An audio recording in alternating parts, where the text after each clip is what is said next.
This week's material comes from a special request and I couldn't be happier. Especially because this topic is uncomfortable for most of us.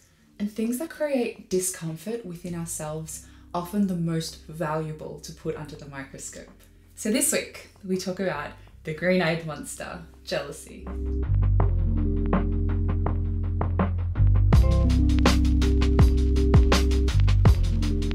Hello lovely ones! This is Livia. I'm a professional operatic soprano, voice teacher, and the founder of Singing for Self-Care. If you like heart-based singing and health, I highly suggest you hit the subscribe button because I'm here for you every Monday with tips on your most powerful method of self-care, your voice. Because remember, you and your voice are practically magic. So what is jealousy? It's a difficult emotion to pin down because it can actually be so subtle. It's something that can be hidden in the shadow for years, disguising itself as defensiveness or sadness, overt criticism, anger, hatred, disgust, frustration, and sometimes we may feel pangs of these emotions when we come across certain other people, and it may end up playing out as low self-esteem or bitterness towards that person. And sometimes it's so subtle that we may not even have an idea as to why it's happening or that it's even happening at all. It may or may not come as a surprise, but at its root, jealousy is based in fear. Society gives us messages that everything is in limited supply. So career stuff, singing accomplishments, love, friendships, financial success, all of these things. So especially when it comes to advertising, you aren't really being sold a product. You're being sold an insecurity. In marketing, you learn to identify and target your market's pain points, literally, which actually highlights an insecurity in order to emotionally manipulate you into buying something. And the crazy thing is that the vast majority of insecurities, they're not even your own. They are things that have been taught to you by media and society at large. As a young child, it's unlikely that you cared so much about the sound of your singing voice or the shape of your body, the texture of your skin, the clothes that you're wearing, or how big your house is. It's only through the course of time that we receive messages that we must look a certain way or act a certain way or own certain things. And the message says that you are lacking in something deeply important, and the only way to fill the hole is to buy or be or achieve XYZ. The message deeper still is that you're broken and you won't be accepted or loved as you are, and you are not deserving of love unless you land the high-paying job, you have the adoration of thousands of fans, you have a tiny waistline and perfect skin, and you have all these fancy material possessions. But that something you're lacking is actually fundamentally always inside of you. You were born whole and perfect, and you've been told a lie. The things that we think that we want, that we need, they don't matter. To help products and lifestyles and stuff sell even more, marketing gives the impression that everything is in a short supply, that the demand is massive, and if you don't act now, you're going to miss out. You must do everything in your power to obtain what you need before someone else does. And when there's this atmosphere of intense scarcity, you no longer see your singing colleagues as friends or collaborators or inspirations. You see them as competition. They're your enemies. They're someone that you're being compared to. You see, when we're jealous, we're trapped in this atmosphere of fear.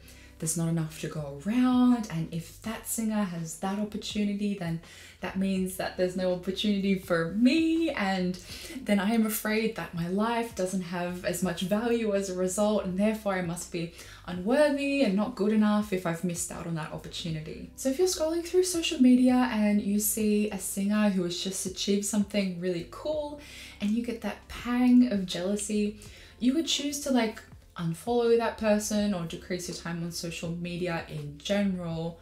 But I think this is a wasted opportunity. By removing and ignoring triggers, it may help you avoid discomfort in the short term, but there will come a time when you're ready to question your triggers and find out what they mean. Triggers can be a gift, and whilst they're uncomfortable, they send a very strong message that there is some sort of trauma or blockage or just like a general issue that it would actually be very valuable to address.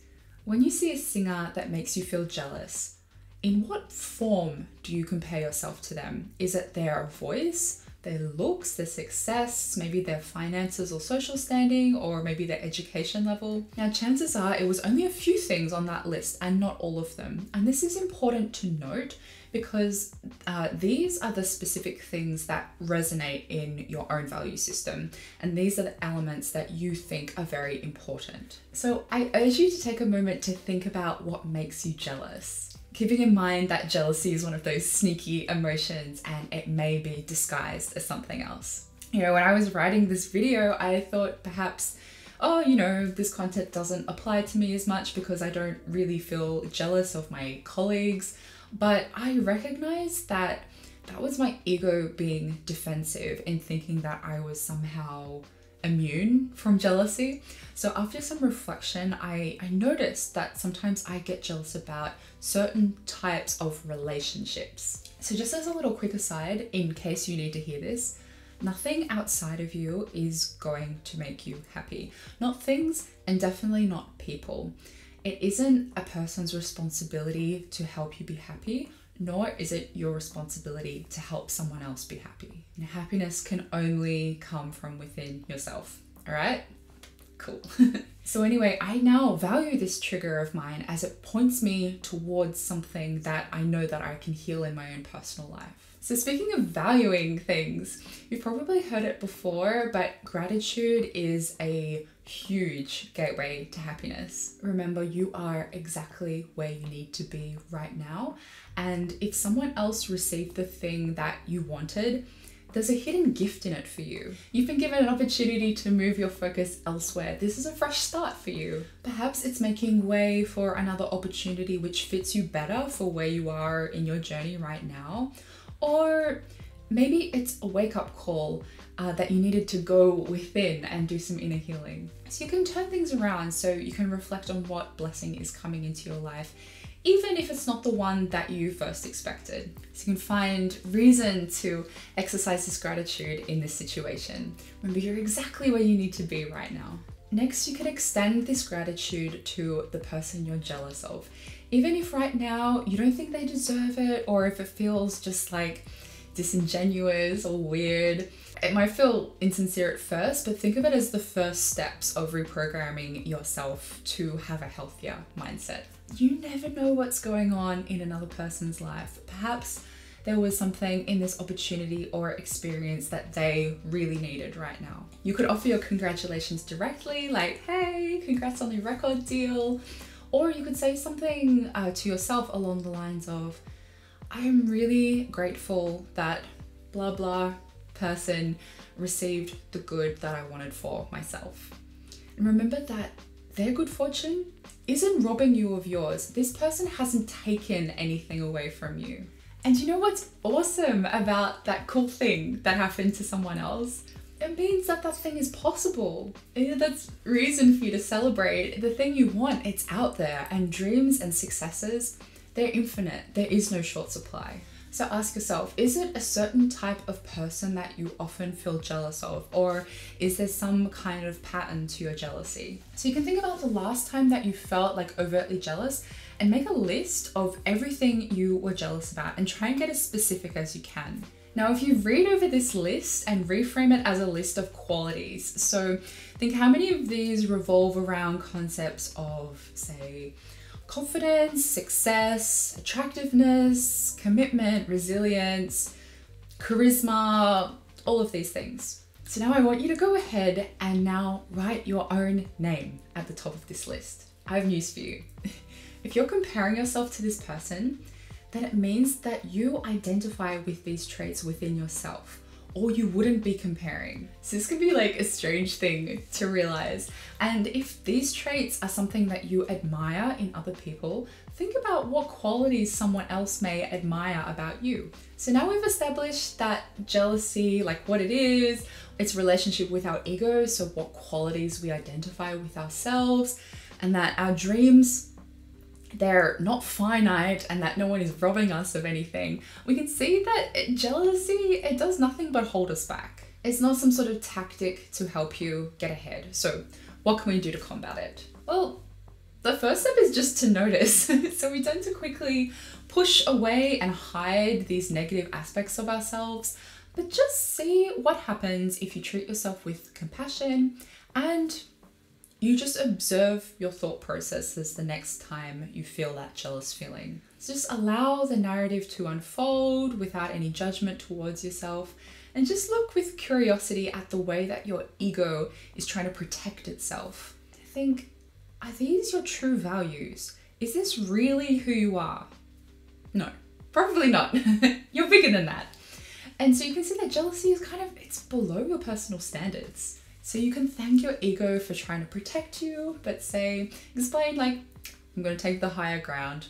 You can praise the person that you felt jealousy towards, and you can have gratitude that they're experiencing something wonderful. Besides, if you did pursue something in this like jealousy fueled way, say perhaps you manipulate the situation by playing the victim, by being like controlling and spiteful, by being passive aggressive, or like even going as far as like slandering the person, what would you really be acquiring? So you're not in line with your higher self, and even if you got the thing you wanted, you're always going to be like on the defensive. So say you got the singing job, you got the new car, your boyfriend isn't hanging out with his female friends anymore, like what then? Like, what about a different job at a different theater, or someone else has a different model of nice car, or literally like any girl walks down the street past your boyfriend?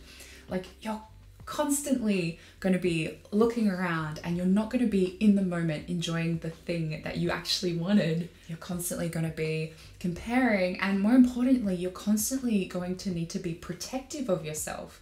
That's exhausting. So jealousy isn't a green-eyed monster, as Shakespeare put it. Instead, it's an excellent teacher. So the next time you feel jealous of another singer or anyone in life at all, listen to its call, because there's a very valuable opportunity that's presented itself to you so that you can take the next step in your journey of self-mastery. If you like this video, make sure to drop a like, and I would be so chuffed if you would subscribe and leave me a comment below. What did you take away from this video? I'll see you next Monday. Bye.